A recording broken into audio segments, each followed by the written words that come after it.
Diabetes management सबसे important चीज़ है lifestyle management. हमारे को यह आइडेंटिफाई करना है कि क्या रिस्क फैक्टर्स हैं जिसकी वजह से पेशेंट को डायबिटीज़ डेवलप हुआ।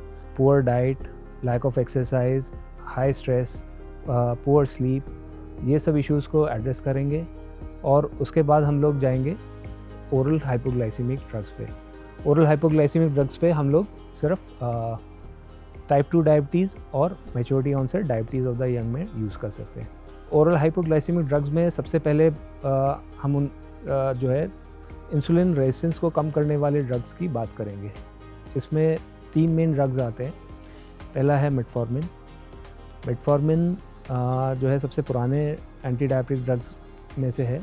इसका काम है कॉर्टिसोल सिक्रीशन को अफेक्ट करना और कॉर्टिसोल सिक्रीशन को कम करके ये ब्लड शुगर लेवल्स को कम करता है, इंसुलिन रेजिस्टेंस को कम करता है और इसकी सबसे अच्छी बात है कि इसकी सेफ्टी प्रोफाइल बहुत अच्छी है।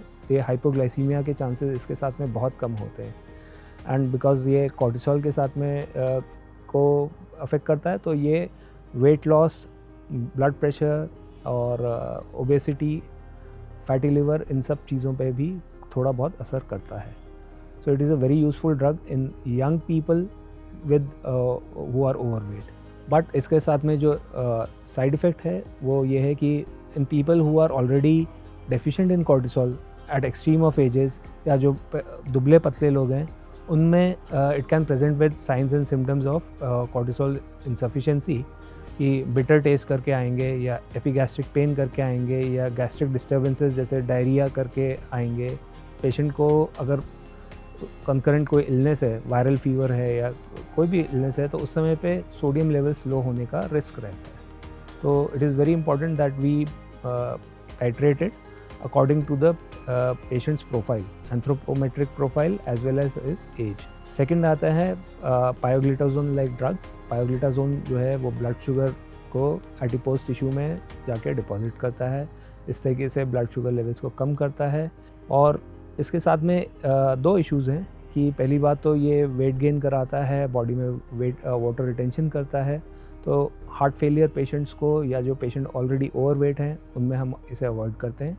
और इसका एडवांटेज ये है कि जो अंडरवेट लोग हैं they can benefit from it. एक इसका डिसएडवांटेज और है कि अगर इसे हाई डोज पे दिया जाए तो it can cause symptoms of hypoglycaemia.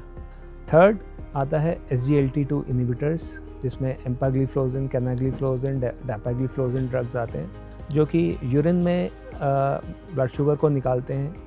Basically इसका मैकेनिज्म ऑफ एक्शन है कि ये किडनी में ब्लड शुगर को रीअब्जॉर्ब नहीं होने देता और इस तरीके से ब्लड शुगर लेवल्स को कम करता है।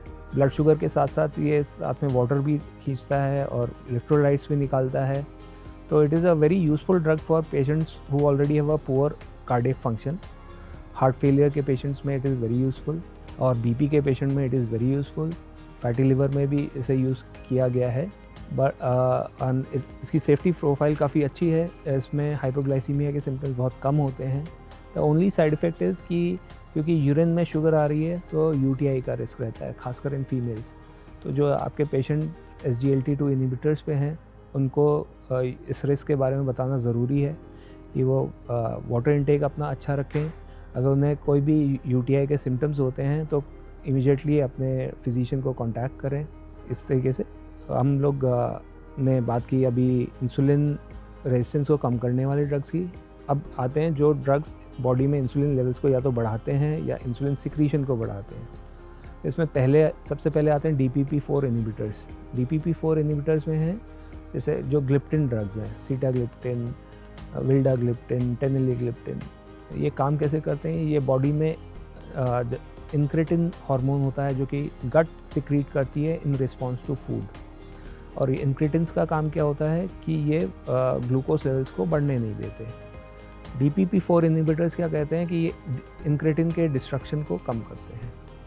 इस तरीके से इंक्रेटिन के लेवल्स को बढ़ा के ये post prandial blood sugar level को बढ़ने नहीं देते। एंड इनके सबसे बड़ा एडवांटेज है कि इनकी सेफ्टी प्रोफाइल बहुत अच्छी है। हाइपोग्लाइसीमिया के चांसेस इनके साथ बहुत कम हैं और इसमें ड्रग रेजिस्टेंस के चांसेस बहुत कम होते हैं but they are not very potent. तो जो सबसे पोटेंट ड्रग्स हैं वो सबसे आखिर में आते हैं which are sulphonylureas. Sulphonylureas में सबसे कॉमन है ग्लिमिप्राइड, ग्लिक्लाजाइड, सल्फोनाइल यूरियाज जो है वो बीटा सेल्स को स्टिमुलेट करते हैं to secrete insulin and lower blood sugar levels. They are very potent drugs, but at the same time इनके साथ रिस्क होता है हाइपोग्लाइसीमिया का. So you have to be very careful when titrating, and patient को भी समझाना बहुत ज़रूरी होता है कि भाई आप इसके साथ में अपनी डाइट को मिस ना करें, या आप इसके साथ में ओवर एक्सरसाइज ना करें, ओवर एक्सर्शन ना करें, वरना गड़बड़ी हो सकती है. तो ये जो है सबसे कॉमन आपके ओरल हाइपोग्लाइसीमिक एजेंट्स हैं. और मैं कहूँ कि इसमें कई सारी चीज़ें जो हम वेबसाइट में डिस्कस कर रहे हैं कि कैसे इनिशिएट किया जाए, क्या डोजेज़ पे इनिशिएट किया जाए, कितना ब्लड शुगर में रिस्पॉन्स आएगा, how to shift from one category of drug to the other category, इनमें डोज इक्विवेलेंट क्या है. तो all these things we have discuss on the website. अगर हम क्लासेस करते हैं या आप क्वेश्चंस भेजते हो तो I try to clarify this even further.